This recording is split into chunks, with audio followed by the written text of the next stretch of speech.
Shalom saudara-saudara yang dikasihi oleh Tuhan. Kita mengenal Tuhan adalah Tuhan yang penuh kasih. Namun, kita harus memahami, di dalam kasih-Nya yang kudus itu, maka Dia juga adalah Tuhan yang penuh dengan kecemburuan. Dia akan cemburu jikalau kita berbagi kasih dengan hal-hal yang lain, sehingga kita tidak mengasihi Tuhan dengan segenap hidup kita. Salam jumpa dalam program Tuhan adalah Gembalaku. Saudara, ketika kita membaca kitab Perjanjian Lama, khususnya kehidupan bangsa Israel sebagai umat Tuhan, maka kita mendapati bahwa Tuhan tidak selalu membela mereka. Bahkan bisa saja Tuhan yang membawa mereka ke dalam penderitaan, bahkan pembuangan. Yang mengherankan adalah Tuhan justru memakai bangsa-bangsa lain yang tidak percaya Tuhan untuk membuat bangsa Israel menjadi menderita. Bila manakah Tuhan bertindak demikian? Yaitu ketika umat Tuhan hidup dalam dosa. Sebagai orang percaya, kita adalah umat Tuhan yang telah ditebus dengan lunas oleh darah Yesus Kristus. Tidak berarti bahwa kita boleh berbuat dosa dan hidup dalam dosa, di mana Tuhan akan membiarkan saja kita berbuat demikian. Memang orang percaya memiliki kepastian keselamatan. Namun dalam perjalanan kehidupan sebagai orang percaya, maka Roh Kudus bekerja untuk memproses kita dengan menyucikan kita. Dan proses itu ada kalanya Tuhan laksanakan dengan lembut. Namun tidak dapat disangkali bahwa ada kalanya Tuhan memproses kita dengan sangat keras. Semua itu agar kita sebagai orang percaya menyadari bahwa rencana Tuhan bagi kita adalah rencana yang mulia. Dan Ia tidak berkenan kita hidup di dalam lumpur dosa. Saudara, mari kita membaca Yeremia pasal yang ke-22. Beginilah firman Tuhan. Pergilah ke istana Raja Yehuda dan sampaikanlah di sana firman ini. Katakanlah, dengarlah firman Tuhan, hai Raja Yehuda yang duduk di atas tahta Daud. Engkau, pegawai-pegawaimu, dan rakyatmu yang masuk melalui pintu-pintu gerbang ini. Beginilah firman Tuhan, lakukanlah keadilan dan kebenaran. Lepaskanlah dari tangan pemerasnya orang yang dirampas haknya. Janganlah engkau menindas, dan janganlah engkau memperlakukan orang asing, yatim, dan janda dengan keras. Dan janganlah engkau menumpahkan darah orang yang tak bersalah di tempat ini. Sebab jika engkau sungguh-sungguh melakukan semuanya itu, maka melalui pintu-pintu gerbang istana ini akan berarak masuk raja-raja yang akan duduk di atas tahta Daud, dengan mengendarai kereta dan kuda. Mereka itu pegawai-pegawainya dan rakyatnya. Tetapi jika kamu tidak mendengarkan perkataan-perkataan ini, maka aku sudah bersumpah demi diriku. Demikianlah firman Tuhan, bahwa istana ini akan menjadi reruntuhan. Sebab beginilah firman Tuhan mengenai keluarga Raja Yehuda. Engkau seperti Gilead bagiku, seperti puncak gunung Libanon. Namun pastilah aku akan membuat engkau menjadi padang gurun, menjadi kota yang tidak didiami orang. Aku akan menetapkan pemusnah-pemusnah terhadap engkau, masing-masing dengan senjatanya. Mereka akan menebang pohon aras pilihanmu dan mencampakkannya ke dalam api. Dan apabila banyak bangsa melewati kota ini, maka mereka akan berkata seorang kepada yang lain, mengapakah Tuhan melakukan seperti itu kepada kota yang besar ini?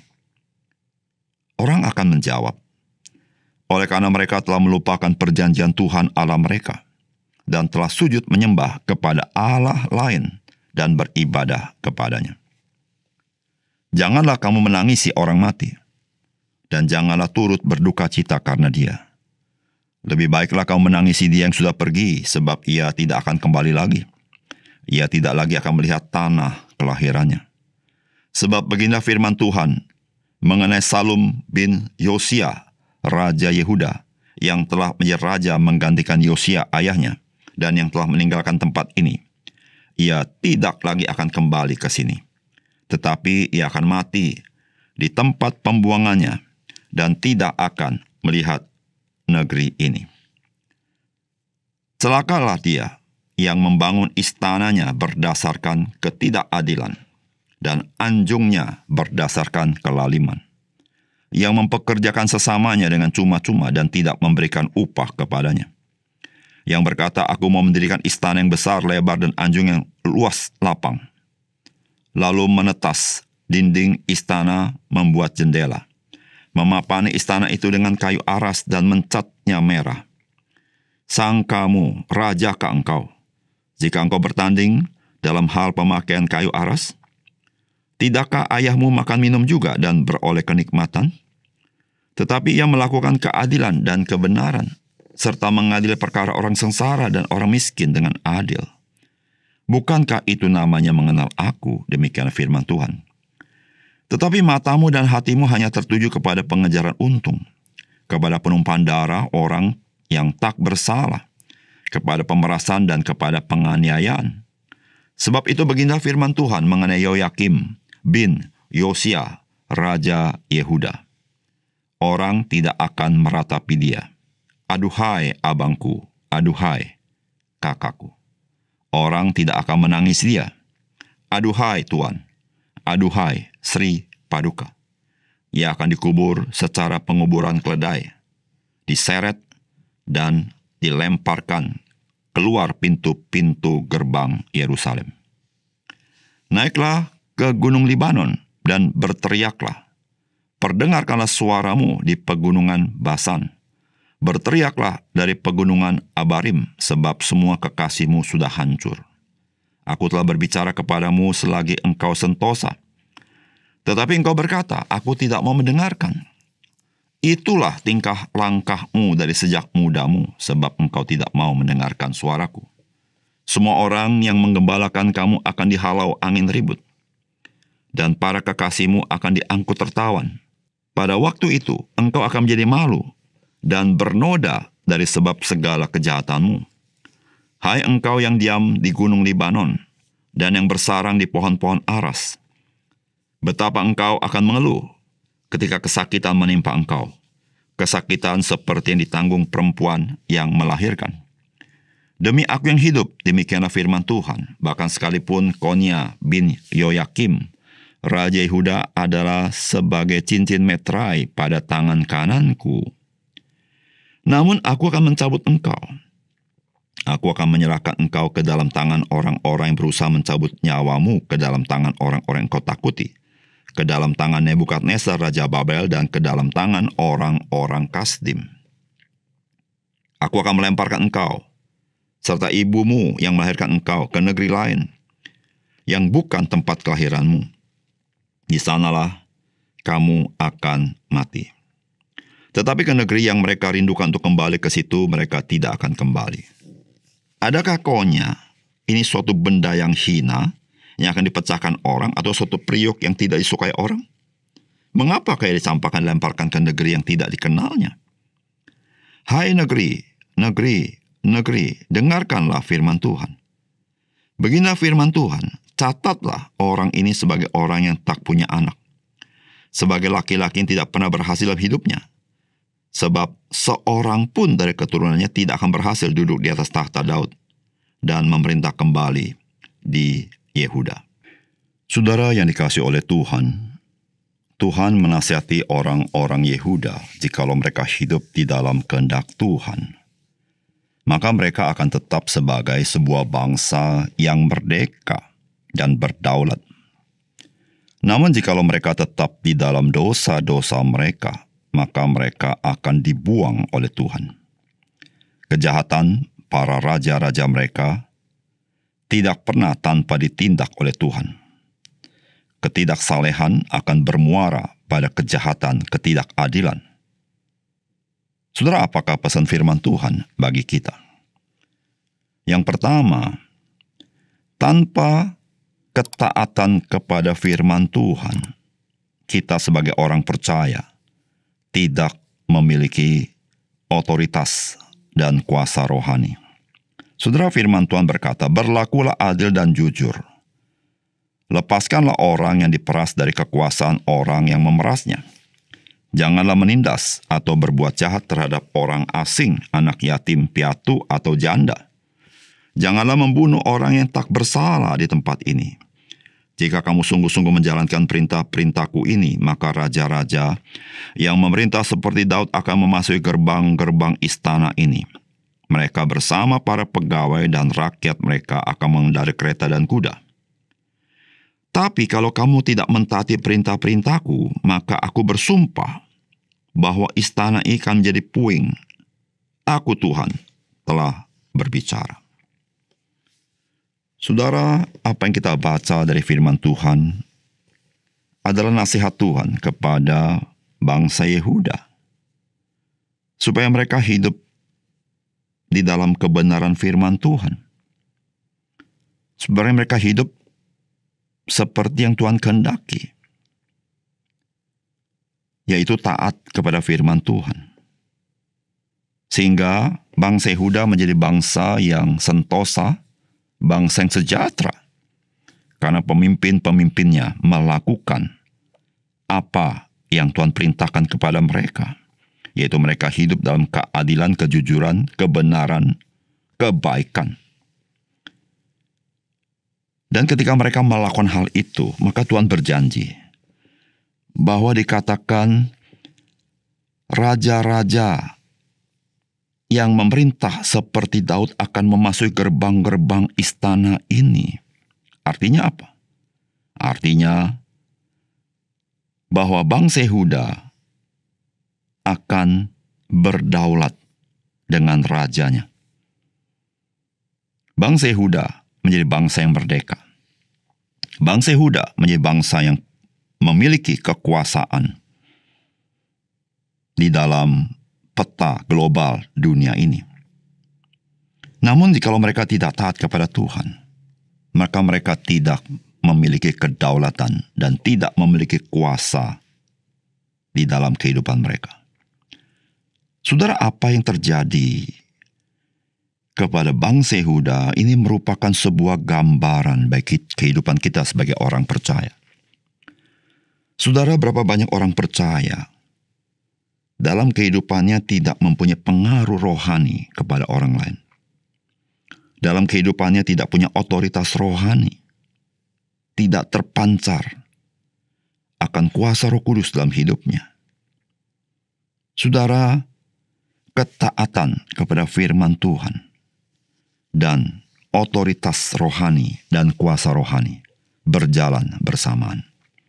Saudara, ketaatan kepada firman Tuhan itu adalah dipenuhi oleh Roh Kudus. Saudara, bagaimana orang yang tidak dipenuhi Roh Kudus memiliki kuasa Roh Kudus dalam hidupnya? Bagaimana ketika seseorang Kristen yang Kristus tidak bertahta di dalam hidupnya memiliki otoritas Kristus dalam hidupnya? Saudara, tidak mungkin. Oleh karena itu, saudara, tanpa kita taat kepada firman Tuhan, tanpa kita taat kepada Kristus, maka kita menjadi orang percaya yang mandul secara rohani. Oleh karena itu, saudara, marilah kita hidup dipenuhi oleh Roh Kudus, yaitu hidup taat kepada firman Tuhan, hidup dengan Kristus bertahta dalam hidup kita, supaya kita hidup seperti yang Tuhan kehendaki. Dan itulah yang menyenangkan Tuhan. Kita di dunia ini bukan sekedar dekorasi dunia ini, bukan sekedar pajangan, bukan sekedar menyelesaikan hidup kita. Tetapi kita di dalam dunia ini adalah garam dan terang dunia, yang memegang mandat Injil bagi dunia ini. Yang kedua, saudara, Tuhan mengasihi dan memelihara kita. Namun kita jangan lupa, Dia juga Tuhan yang mendisiplin akan kita. Saudara, firman Tuhan berkata, Tuhan berkata kepada Raja Yoyakin, putra Yoyakim, Raja Yehuda, "Demi aku, Allah yang hidup, aku tegaskan bahwa sekalipun engkau bagiku seperti cincin meterai pada tangan kananku, namun engkau akan kucabut, dan kuserahkan kepada orang-orang yang kau takuti dan yang ingin membunuhmu. Engkau akan kuserahkan kepada Nebukadnezar Raja Babel bersama anak buahnya. Engkau dan ibumu akan kuusir dan kubuang ke negeri yang bukan tanah tumpah darahmu.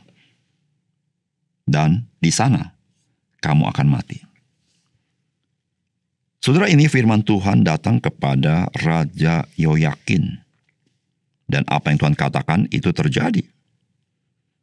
Ketika Raja Nebukadnezar menyerbu ke tanah Yehuda, maka Yoyakin mencoba menyuap Raja Nebukadnezar, namun tidak berhasil, dan Yoyakin kemudian ditawan ke tanah Babel. Saudara, firman Tuhan ini sangat menarik. Dikatakan oleh Tuhan, "Sekalipun engkau bagiku seperti cincin meterai pada tangan kananku." Saudara, apa artinya? Saudara, cincin meterai itu selalu melekat kepada tuannya. Artinya, cincin meterai itu milik daripada tuannya. Bukan saja itu, dia melekat kepada tuannya, dia itu adalah yang dikasihi. Itulah gambaran cincin. Bukan hanya dikasihi, dilindungi. Karena cincin meterai itu menunjukkan otoritas dan kekuasaan. Tidak ada seorang yang dapat merebut cincin meterai dari tangan seorang raja. Karena ketika dia merebut cincin meterai itu, dia sedang melawan raja itu.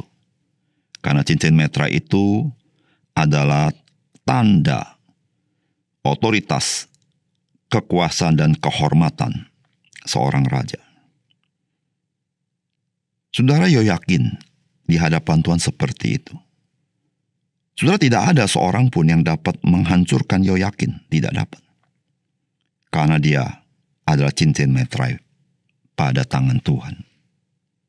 Namun Tuhan katakan, "Namun engkau akan kucabut." Saudara, bukankah hal ini kontradiksi? Namun pertanyaannya, mengapa demikian? Saudara, karena dia hidup di dalam dosa. Dia hidup menjauh daripada Tuhan. Meskipun dia cincin meterai, namun dia melepaskan diri dari tangan tuannya. Sehingga cincin meterai itu tidak melambangkan kehormatan tuannya.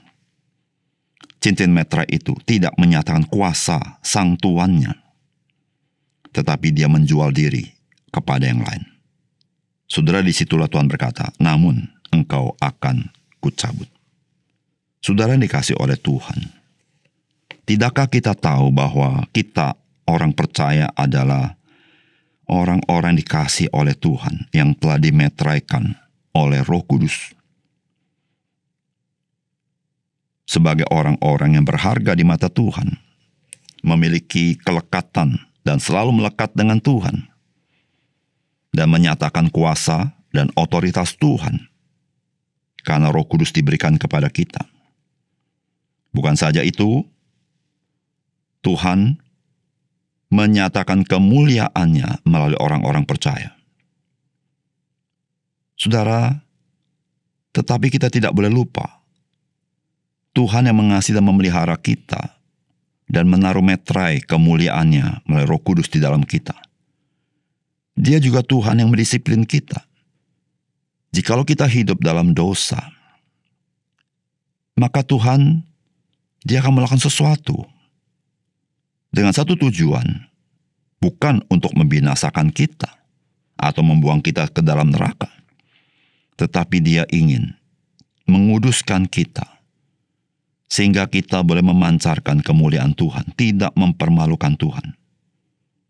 Saudara, itulah cara Tuhan di dalam memproses hidup orang percaya, yang kita kenal sebagai sanktifikasi atau pengudusan yang dikerjakan oleh Roh Kudus.